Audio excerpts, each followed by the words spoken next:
everyone, at Harpenden Common this morning. Lovely frosty mornings, you can see there. As you can see, gorgeous out here.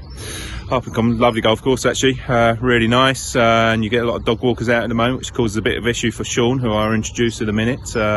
He's having to stake off dog walkers at the moment, more than golfers, which becomes a bit of a challenge.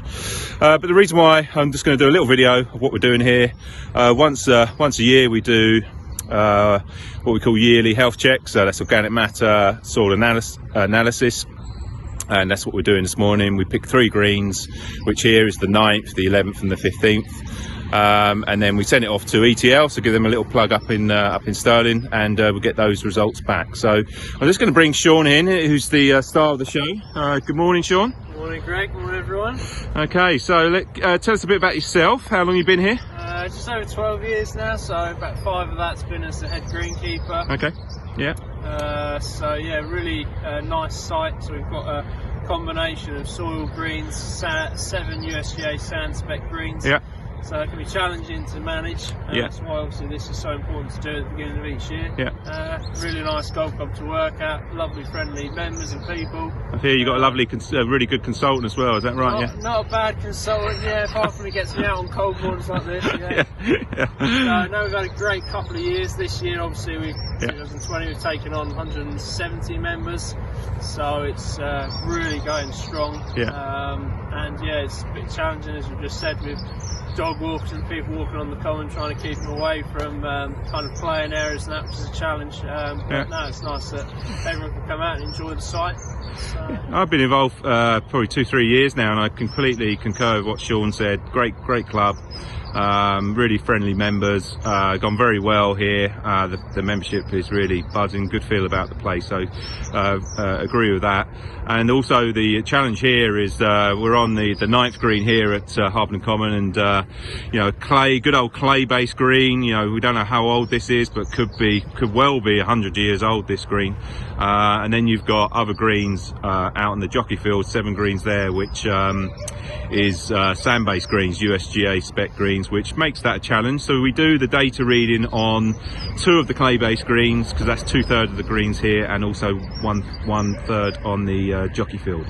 So yeah, Sean, just tell us what you're doing here then, so what the plan is. We're just going to take a sample with the hole changer, about 5 inches, and then obviously that will be sent off to the labs, just look at organic matter levels, look at obviously the nutrients and that, and see where we're at, see how effective our program's been from 2020, and then obviously where we might need to tweak and change the program going forward in 2021. Any new products we might want to look at, which is going to help us out with balancing the nutrients every year. So definitely very important to do every year. So Sean does this in the middle of the green. So there's 2 ways of doing organic matter that I've seen. One is going across the green on a zigzag formation, taking multiple cores, or the other one, which I prefer, you pick the middle of the green, so you know that area every year you go to, so it means that the data is quite consistent. So we do that. This is I think the 3rd time we've done this. We do it once a year here, and what we'll do, we'll send it away, and ETL up in Stirling will analyze it down to 100 mil, so 4 inches, and we do it at 20 mil increments. So we take a core sample here. So this is what Sean's doing here, and I don't know if you can see that actually. Oh, this is very exciting, Sean. You can see here you've got the sand, what we call sand channel, coming through there, which is really good to see.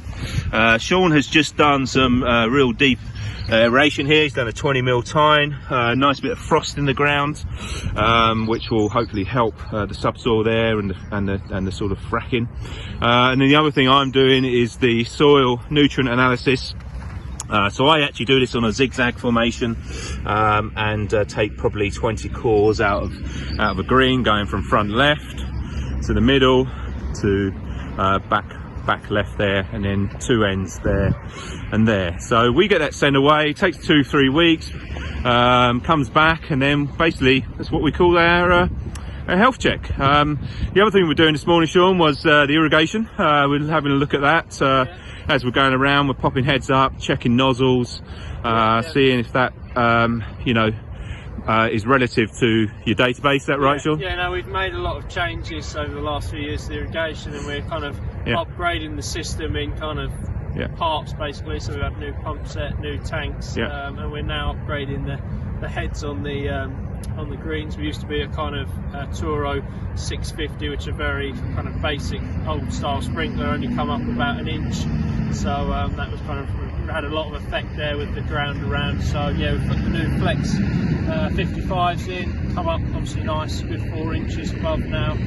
So yeah, we've installed them, just checking the jets, checking the arcs, so kind of where they're meant to be, and just making a note of anything we need to kind of change over the next few weeks before obviously the system's fired up really. And it's a good time to do that at the moment, because obviously you've got no golfers out here, so you can go out, and that's the hardest thing with irrigation, is when you're doing the work you've got golfers around you and it can really slow you down. So it's a good time to do that, and it's definitely one of my big things is irrigation and making it reliable. So thanks very much.